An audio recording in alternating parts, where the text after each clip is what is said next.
Marilah kita panjatkan puja dan puji syukur kehadirat Allah Subhanahu wa ta'ala, karena limpahan rahmatnya kita bisa kembali berkumpul di tempat yang penuh barakah ini.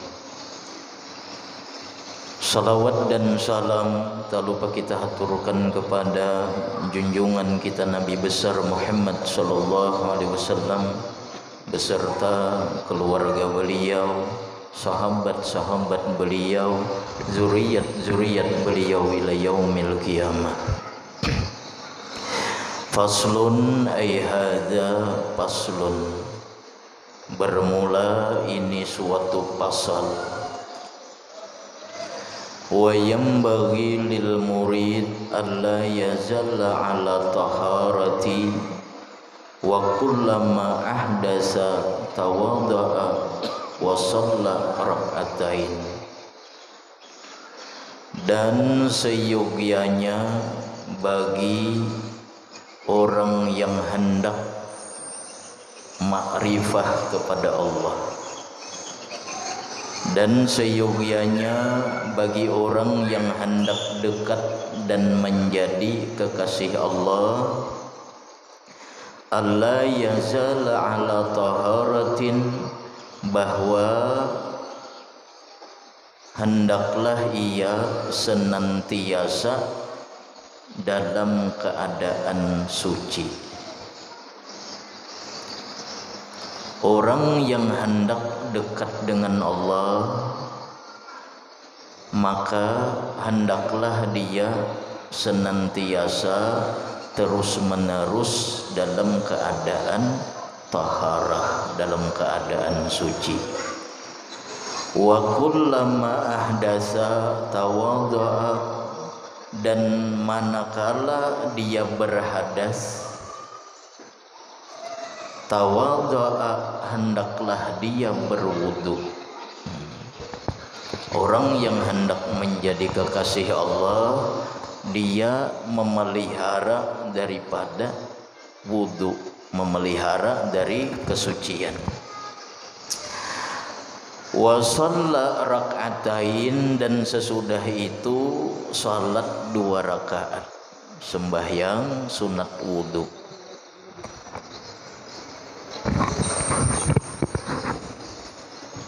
Jadi manakala dia berhadas, maka dia berwudu.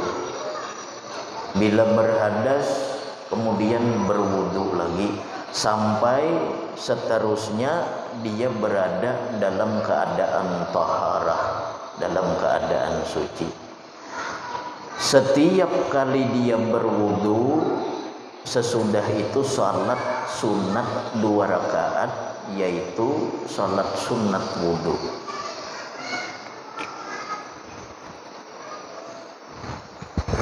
Nah, jadi ini yang perlu diamalkan oleh orang-orang yang hendak dekat menjadi kekasih Allah.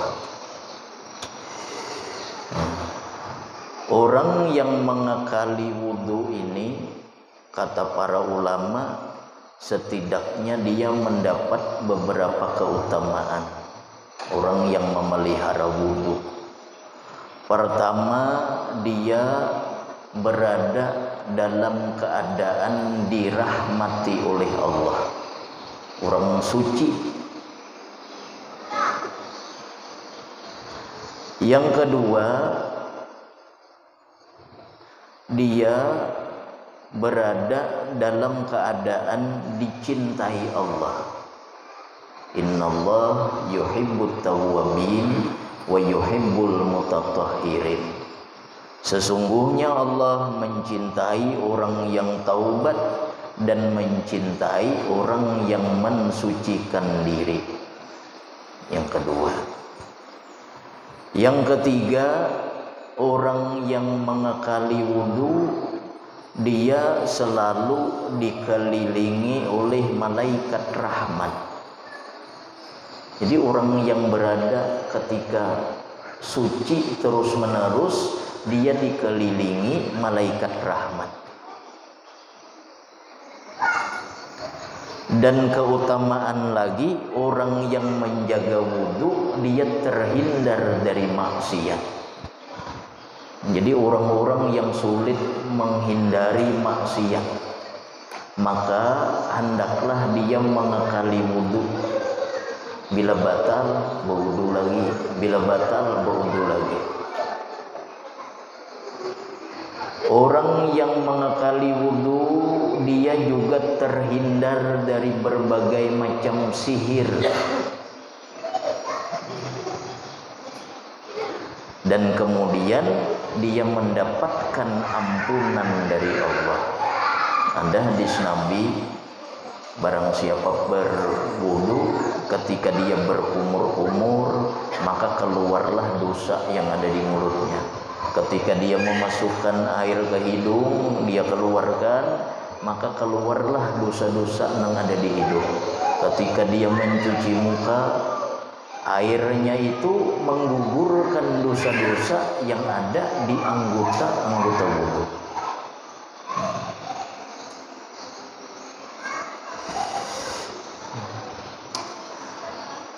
Di zaman Syekh Abu Hasan As-Sadzili, Syekh Abu Hasan As-Sadzili ini seorang aulia Allah yang memiliki karamah, kehususiaan, bisa menyentuh segala sesuatu itu menjadi emas. Namanya ilmu kimia. Wa 'allamahu Musa kimia. Ilmu kimia itu apa yang dikehendakinya disentuh, kemudian dia tawajuh, maka jadi emas. Dan Abu Hasan As-Sadzili ini terkenal dengan kelebihan beliau itu, bisa mengolah emas. Pada suatu hari ada seorang pemuda datang kepada Imam Abu Hasan As-Sadzili, hendak berguru, mempelajari ilmu bisa mengolah emas tadi, hendak menjadi murid. Ujar Abu Hasan As-Sadzili, aku akan mengajari engkau dengan syarat.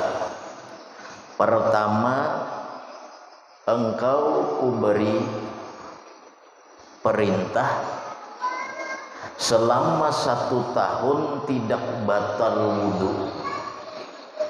Maksudnya bagaimana? Setiap kali batal langsung berwudu, setiap kali batal langsung berwudu. Dan setiap kali engkau berwudu, ujar Imam Abu Hasan As-Sadzili, engkau salat sunat wudu 2 rakaat. Akhirnya namanya orang kehendakan bisa berulah emas, ujarnya ulun terima syaratnya. Jadi pemuda itu selama 1 tahun penuh dia setiap kali berwudu salat sunat 2 rakaat, dan setiap kali batal dia langsung berwudu, dan setiap habis berwudu salat sunat 2 rakaat. Nah, berlalulah 1 tahun, 1 tahun, sampai sudah waktu yang dijanjikan oleh Imam Abu Hasan As-Sadzili. Beliau siap mengajari ilmu kimia, ilmu membikin emas.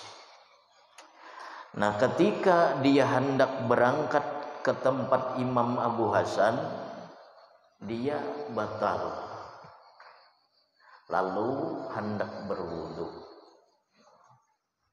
Dia ambil timba, dia ambil imbir, lalu dia masukkan imbir ini ke dalam sumur. Ketika dia angkat, imbir tadi dengan air-airnya berubah jadi emas. Belum lagi berwudu. Ketika diangkat, seimbiran ini jadi emas sudah. Nah, kemudian apa yang terjadi? 1 imbir emas tadi dia lemparkan kembali ke dalam sumur. Ujarnya, seluruh tubuhku sudah menjadi kimia. Jadi aku kada perlu lagi itu. Nah, akhirnya dia datang kepada Imam Abu Hasan Asyadzili dan menuntut ilmu yang manfaat. Artinya menuntut ilmu syariat, menuntut ilmu tarikat, menuntut ilmu hakikat. Dan dia akhirnya menjadi seorang ulama besar. Jadi asalnya niatnya hendak belajar mulah amas. Namun pada akhir kisah dia menjadi seorang ulama besar. Ujarnya, seluruh badanku ini sudah menjadi kimia. Untuk apa lagi aku menghendaki ilmu itu? Ternyata dengan sebab dia mengamalkan wudhu tadi, batal berwudhu, dan setiap kali berwudhu salat sunat 2 rakaat. Akhirnya memiliki ilmu kimia dengan sendirinya. Dan ketika sudah memiliki, kada kepingin lagi. Kan kayak itu biasa. Kita bila sudah memiliki, itu kada kepingin lagi sudah. Dia sudah merasa lezat dengan wudhunya, dengan sembahyangnya. Dia sudah merasa lezat dengan itu selama 1 tahun. Nah, jadi di samping itu, orang yang berwudhu, mengakali wudhu, dia mendapat rahmat, mendapat ampunan, dipelihara daripada berbagai macam gangguan termasuk sihir. Dia mendapat kecintaan Allah.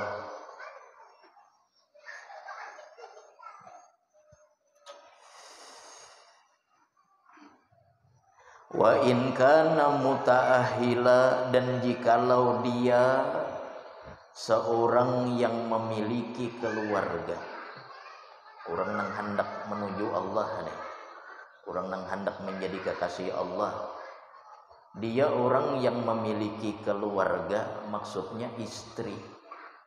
Wa ata ahlahu, dan dia menggauli istrinya,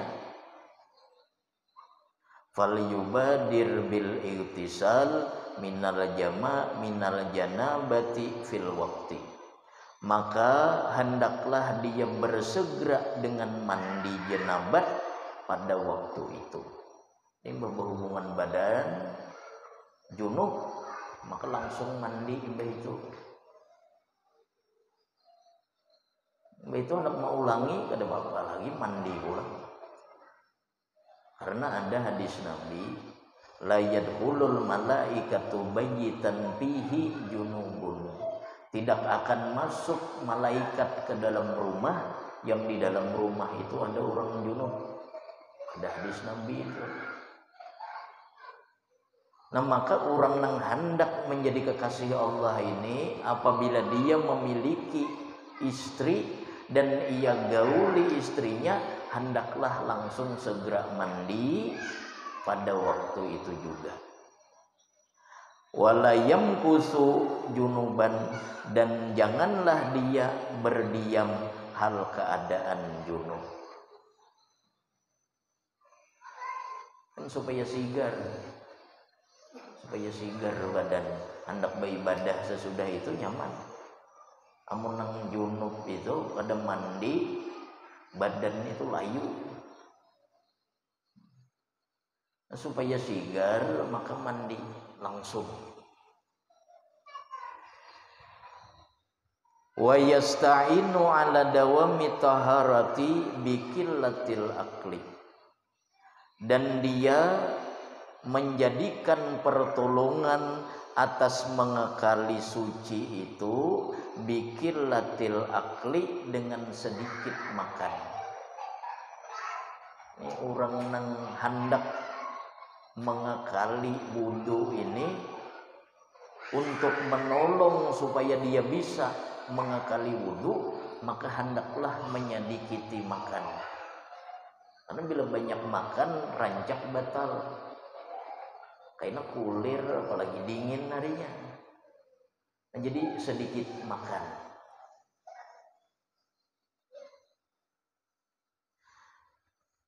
Fa innal ladzi yuksirul aqla yaqa'u lahul hadasu kasiran, Fatashukku alaihil mudawamatu ala taharah.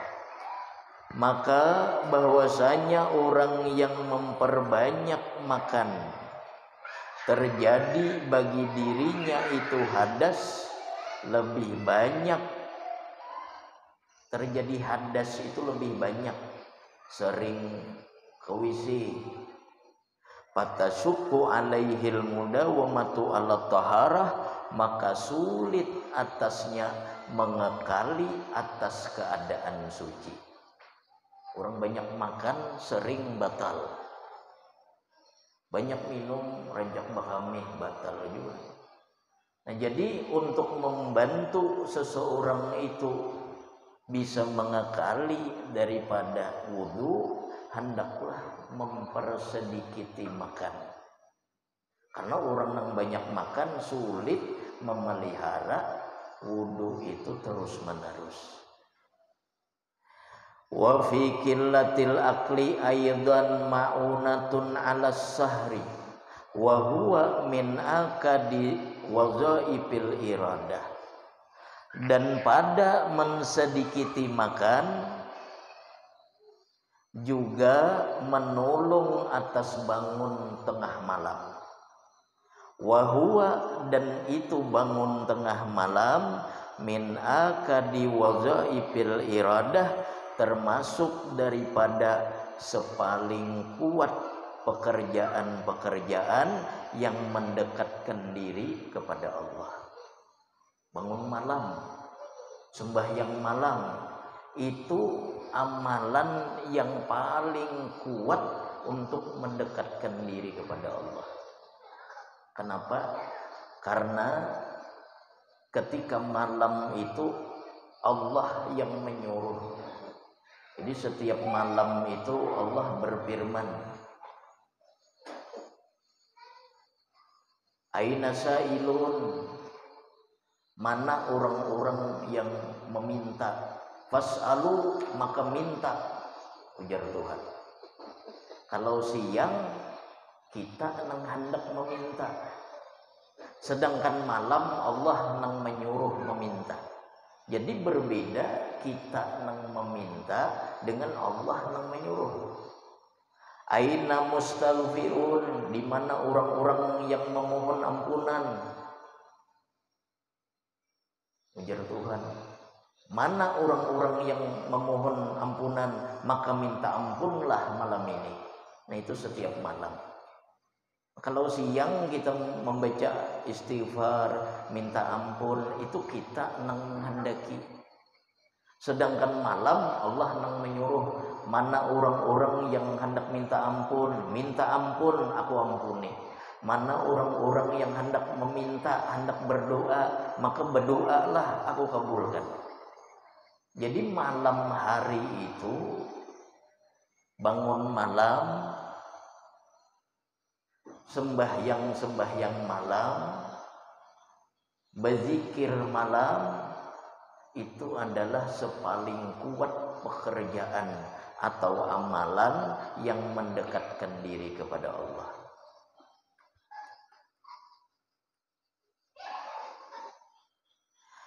Wallazi yambaghi lil murid alla yakula illa anfaqatin. Dan yang seharusnya lagi bagi orang yang hendak dekat dengan Allah, hendak menjadi kekasih Allah, alla yakula illa anfaqatin, bahwa dia tidak makan melainkan daripada sesudah lapar. Bila lapar hanya makan. Para aulia Allah mereka berkata, ujar mereka, ma wasalna bikasratil ibadah. Tidaklah kami sampai kepada sesuatu yang kami sampai, artinya menuju Allah, mendapat derajat di sisi Allah. Tidaklah kami sampai mencapai derajat itu bikasratil ibadah, dengan banyaknya ibadah, kada. Walakin bitaklilit ta'am, akan tetapi dengan mensedikiti makan, wa bitarki mukhalatatil anam, dan dengan meninggalkan bergaul dengan manusia yang kada bermanfaat. Kemudian lagi bitaklilin niyam wal kalam, dan mensedikiti tidur dan berbicara. Ujar para wali, kami mencapai derajat yang kami sampai kepada itu derajat bukan dengan banyak ibadah, tetapi bitaklilit ta'am, dengan mensedikiti makan, watarki mukhalatatil anam, meninggalkan bercampur dengan manusia dalam urusan yang kada bermanfaat, bitaklilin niyami wal kalam, dan menyedikiti tidur dan berbicara. Jadi bagi seorang murid yang hendak menuju Allah, seyogianya bahwa dia mensedikiti makan, dan jangan makan melainkan dalam keadaan ketika sudah lapar. Wala yanama illa an ghalabatin, dan tidaklah dia tidur melainkan atas ghalabah, bersengatan ngantuk. Sudah mengantuk benar hanya guring. Itu hanya jadi wali kisahnya nih. Mengantuk benar hanya guring, lapar benar hanya makan. Dan Allah memberikan hikmah-hikmah tersembunyi dari kita mensedikiti makan, mensedikiti tidur. Wala yatakallama illa fi hajatin, dan janganlah dia berkata-kata illa fi hajatin, kecuali pada ketika ada keperluan, ada hajat baru berbicara. Jadi kadang memberubui itu pandir orang. Artinya apabila perlu baru berbicara. Wala yukhalita ahadan minal khalqi, dan tidak dia bercampur kepada seorang pun daripada makhluk, tidak bergaul, illa in kanat lahu bi mukhalatatihi faidatun, kecuali apabila bergaul dengan mereka itu ada mendapatkan baginya faidah. Jadi bergaul jangan dengan orang yang kada berfaidah. Jadi kalau hendak bergaul juga, bergaul dengan orang yang membuat dia beruntung dalam urusan agama. Maulahnya rajin dalam beribadah, kawannya itu. Maulahnya rajin dalam menuntut ilmu, yang membuat dirinya semakin takut kepada Allah ketika berteman dengannya. Maulah dia gemar beribadah, nah kada mengapa berkawan dengan orang-orang semacam itu. Orang yang hendak menuju Allah, dia tidak berbicara melainkan sedikit, dan juga tidak bergaul dengan manusia melainkan apabila dalam pergaulannya itu ada mendapatkan faidah. Wa man aksaral aqla qasa qalbuh, barang siapa memperbanyak makan, qasa qalbuhu, keras hatinya. Kayak ini nang boleh aja, banyak makan tuh boleh. Kalau nang halal boleh, tapi ada efek daripada itu, yaitu keras hati. Barang siapa memperbanyak makan, qasa qalbuhu, keras hatinya. Orang keras hati itu nasihat kada mempan, itu keras hati. Kada bisa menangis terhadap dosa-dosa, kada menyesal, itu orang keras hati. Tidak takut dengan ancaman-ancaman baik dari Al-Quran maupun hadis, itu orang keras hati. Nah kadang-kadang keras hati ini penyebabnya banyak makan.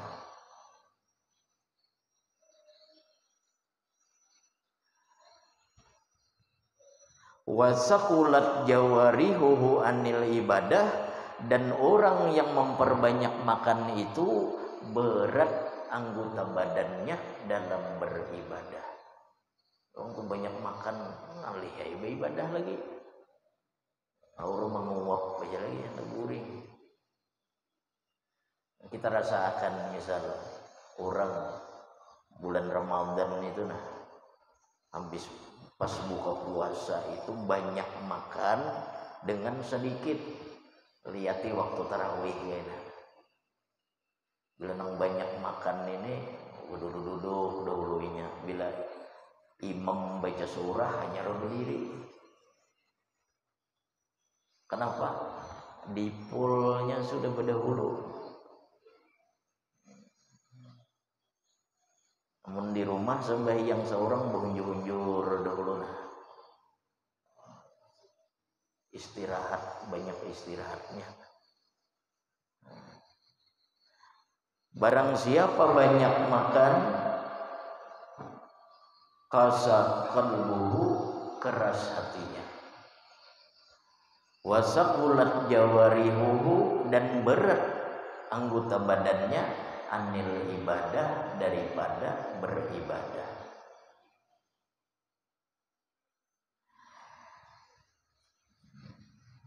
Wa kasratul akli tad'u ila kasratin naum, dan banyak makan membawa kepada banyaknya tidur. Orang banyak makan itu membawa kepada banyaknya tidur. Ujar dokter, tidur itu sehari 8 jam. Ini ujar dokter. Namun kayak kita ini kebanyakan 8 jam gitu. Bila 8 jam, berumur 60 tahun, 20 tahun guringnya. Yalah. Artinya bila orang banyak tidur ini banyak membuang waktu. 8 jam sehari. 8 kali 3, 24. Berarti sepertiga hari kita guring. Berumur 60, 20 tahun guringnya jadi itu.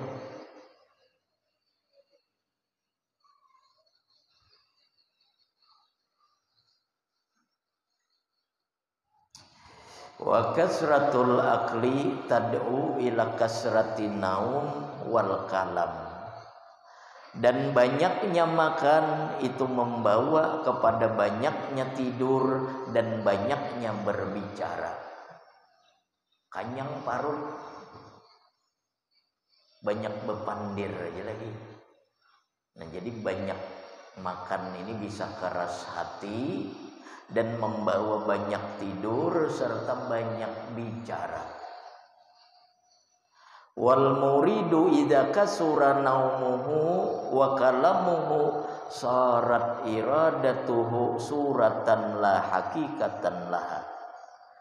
Dan orang yang hendak menuju Allah, orang yang hendak menjadi kekasih Allah, apabila banyak tidurnya dan banyak bicaranya, jadilah keinginannya mendekat kepada Allah hanyalah hayalan, la hakikatalah, tidak ada kebenaran baginya.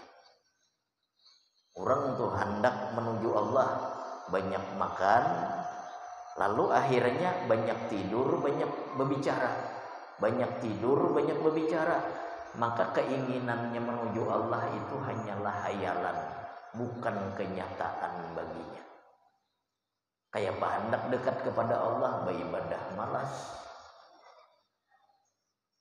Banyak guring, banyak bepandir, membuang-buang waktu. Dalam hadis Nabi, man kasura kalamuhu kasura khata'uhu, wa man kasura khata'uhu fannaru aula bihi. Barang siapa banyak bicaranya, kasura khata'uhu, maka banyak kesalahannya. Wa man kasura khata'uhu, dan barang siapa banyak kesalahannya, kasura dzunubuhu, maka banyak dosanya. Wa man kasura dzunubuhu, dan barang siapa banyak dosanya, fannaru aula bihi, maka neraka yang berhak dengannya. Asalnya banyak bicara. Jadi banyak bicara menyebabkan orang itu dimasukkan ke dalam neraka. Karena pasti banyak bicara ini banyak salahnya. Bila banyak salahnya, banyak dosa. Bila banyak dosa, maka orang itu akan dimasukkan ke dalam neraka.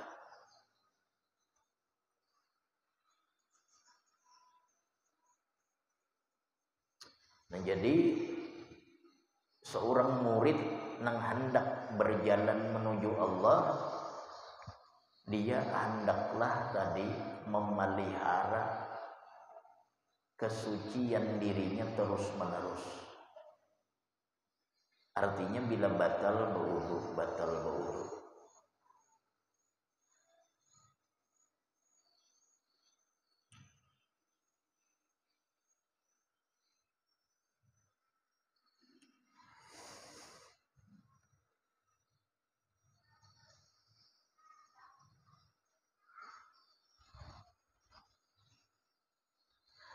Wa fil hadis, dan di dalam hadis, mamala'a ibnu adam wi'aan syarran min batnihi, tidaklah memenuhi oleh anak Adam akan suatu wadah yang lebih jahat daripada perutnya. Jadi kalau anak Adam manusia itu memenuhi perut sepenuh-penuhnya, dia melakukan hal yang jahat terhadap memenuhi perutnya itu. Wa hasbu ibni Adam, cukuplah terhadap anak Adam itu lukaimatun yukimna sulbahu, cukuplah atas anak Adam itu beberapa suapan yang bisa menegakkan tubuhnya. Fa in kana la mahalata, maka jikalau tidak boleh tidak harus makan banyak, fasulusun lita'amin, maka sepertiga perut itu untuk makanan, wasulusun li syarabin, dan sepertiga untuk minuman, wasulusun li nafasihi, dan sepertiga untuk bernapas. Jadi sepertiga gasan makanan, sepertiga minuman, sepertiga gasan bernapas. Ya ada nak kau bernapas lagi sampai ke lehernya.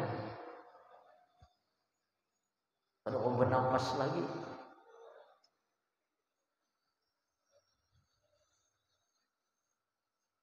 Tidaklah memenuhi anak Adam akan wadah yang terlebih jahat daripada perutnya. Cukuplah bagi anak Adam itu beberapa suapan untuk menegakkan tubuhnya. Kalau tidak boleh tidak juga harus makan lebih daripada beberapa suapan, maka sepertiga perut untuk makanan, sepertiga untuk minuman, sepertiga gasan bernapas. Tinggali. Kalau aku bernapas lagi.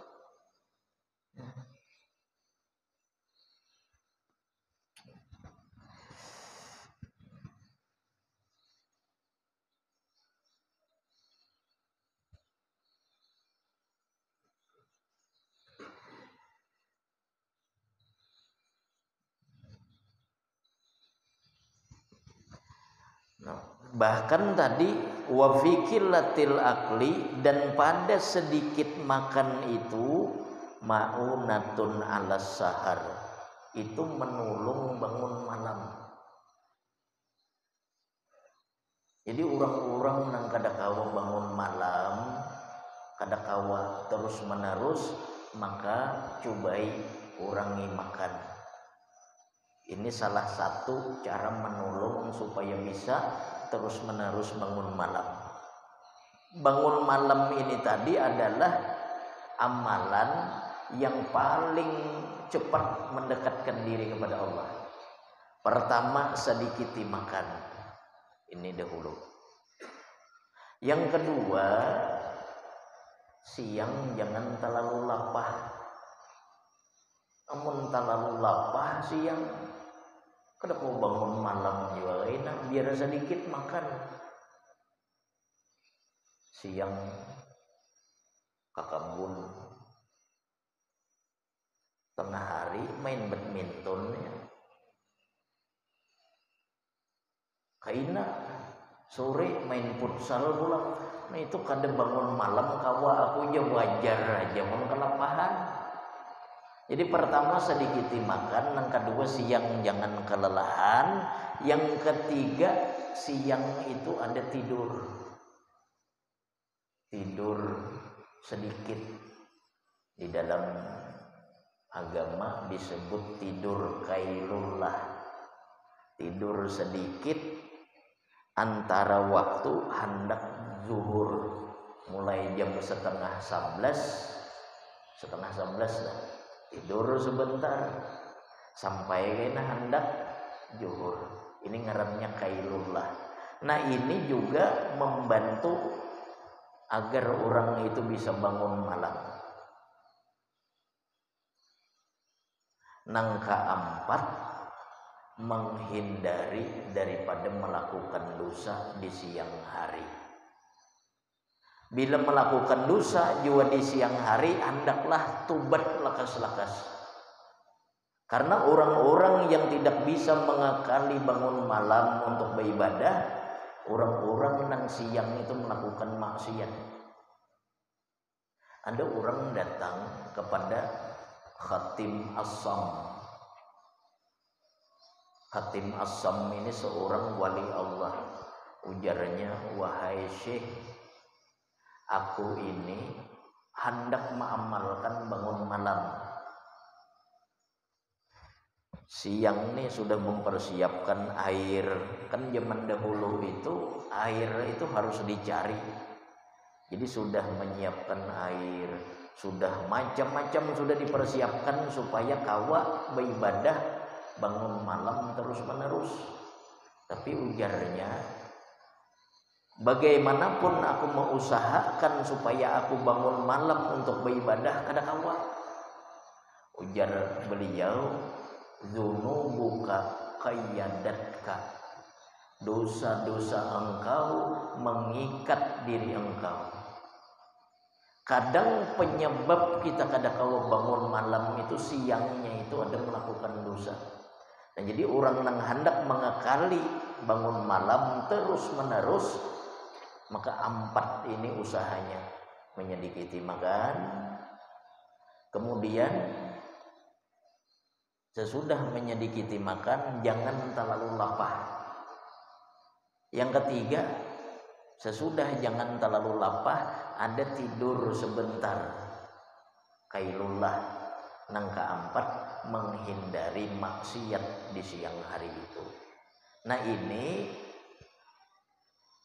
pembantu atau penunjang yang zahir, penyebab nang zahir. Ada lagi nang batin.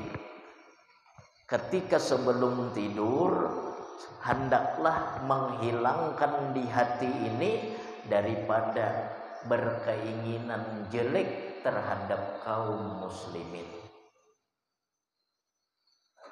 Dalam bahasa orang-orang sufi namanya nushul mu'min, menghendaki kebaikan bagi orang-orang beriman. Hendak guring itu jangan ada lagi dendam terhadap seorang pun daripada kaum muslimin. Jangan ada niat hendak menjatuhkan orang. Jangan ada menyimpan kebencian kepada seseorang sebelum tidur. Bila masih saja ada kebencian terhadap kaum muslimin atau menghendaki jatuhnya orang lain, maka orang ini selamanya kada akan bisa mengekali bangun malam untuk beribadah. Kalaupun kawa kada akan istiqamah. biar kawa kada akan istiqamah juga. Nah jadi caranya 4 nang zahir, 1 nang batin, yaitu di hati ini sebelum guring sudah, kalau ada orang nang menyakiti kita hari itu ampuni sebelum tidur. Jangan ada lagi di hati dendam, benci atau berkeinginan buruk terhadap orang muslim. Nah ini biasanya nang kada dihilangkan. Jadi meskipun nang 4 macam ini dikerjakan, tapi nang di hati ini kada dihilangkan, maka selamanya dia kada akan bisa mengakali bangun malam.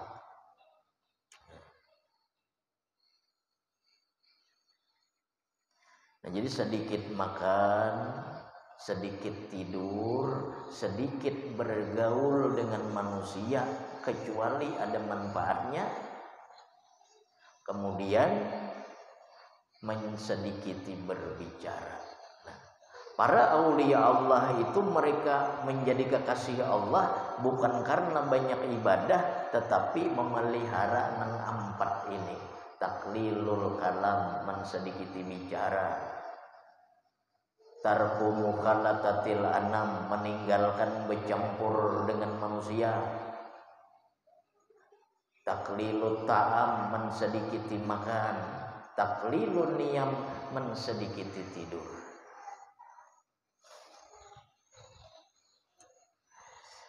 Faslun ay hadza faslun. Masih lawas.